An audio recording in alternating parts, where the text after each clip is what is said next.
Welcome to adawellmed. Today we are going to be doing a read-through. I'm going to be going over all the concepts in here. That way anybody who cannot access the book has access to it. So we're going to be going through this chapter by chapter. I'm not going to sit here and just read it.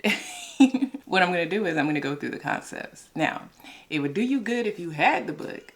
I recommend you go get it. It's on Amazon.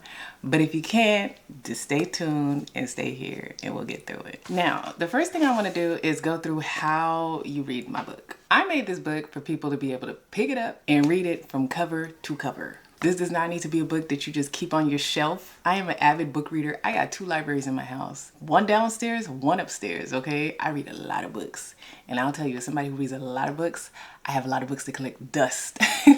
I know what it's like to have a book that you don't read and you don't open, and this don't need to be it. Because most of my clients tell me that they could read this book in a day, and that's how I want it to be. I made it simple to go through.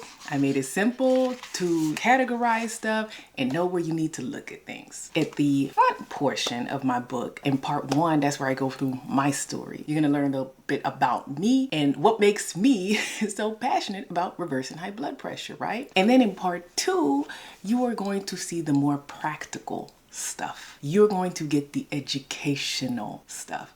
You're going to learn and deep dive into why your blood pressure might be high. That way you can jump right into part 3 and utilize some of it. So what I'm going to do today is I'm going to be going through part 2. So those are the parts that you're going to do the education, you're going to do the learning, and then at the sum of all of this, then we'll go through part 3. Now, if you want to read part 1, get the book, but I might be chitter-chattering in there between and you might hear some of part 1. Some of y'all may already know the part 1, but I suggest you read it, right? Okay, so we're starting with chapter 5, but this is part 2. So we're going to get straight into it. Chapter 5, what is hypertension? Or what is high blood pressure? Hypertension, otherwise known as high blood pressure, is a medical condition where the blood pressure in the arteries remains elevated. I need you to remember that. Your blood pressure is the force that is applied by the circulating blood going through your body on that vessel. It's measured using 2 numbers, the systolic and the diastolic. The systolic, that is the higher number of the 2, is the number on top.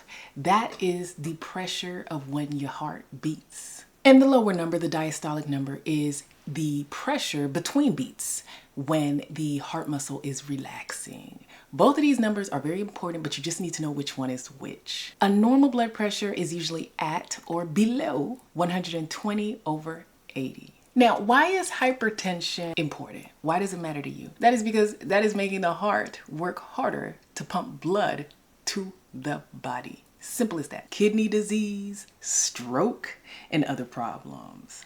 Hypertension usually doesn't cause symptoms until there's damage done to the heart and the arteries. So this is why you need to learn about your high blood pressure, because you may not have symptoms until it's too late. Now, picture this. Think of your body as a beautiful garden, okay? Your blood vessels are the hose that water it. Oh, I love this analogy. High blood pressure means that the water is being pushed through the hose too strongly, okay? So you got this beautiful garden, you got this hose. Instead of using a hose, you're using a fire hose. Okay, pressure is just surging out, blasting these beautiful flowers. That can be hard on the flowers. Now imagine that those flowers are your organs. Imagine that those flowers are your kidneys or your liver. How long are your kidneys, your liver, your lungs going to put up with these pressures? And what's going to happen? What are they going to do? You got to think about this with high blood pressure. When your blood pressure is in the 180s, 200s, you have to make that connection of what is we call it end organ damage. You can't just look at it just as a number. A lot of doctors are looking at this like, what is the damage being done? If the water pushes too hard all the time, it can cause damage to the flowers and wear out the hose. In the body, high blood pressure can make the heart work too hard, harm the vessels, leading to problems like heart disease and strokes. If the hose breaks, the garden won't get watered properly. Boom! Now the hose is seeing extreme pressures and the hose becomes damaged. And now the flowers are further damaged because the hose ain't working. So it's just this complete breakdown. This is why we gotta focus on the blood pressures. Keeping the water pressure just right helps the garden stay healthy for our bodies. This means eating well, staying active, and sometimes taking medicine to keep that pressure normal. But you don't want to take medicine. You want to reverse. And I'm going to help you do that. Are you ready? Follow me on the next video. Don't forget to like, share, subscribe as we go through this. I'm trying to make these short, and I want to prove to you that we're going to get through this book and you're going to like it. If you want to read ahead, go ahead and buy it. If you don't, stay here for free. See you later. Toodles.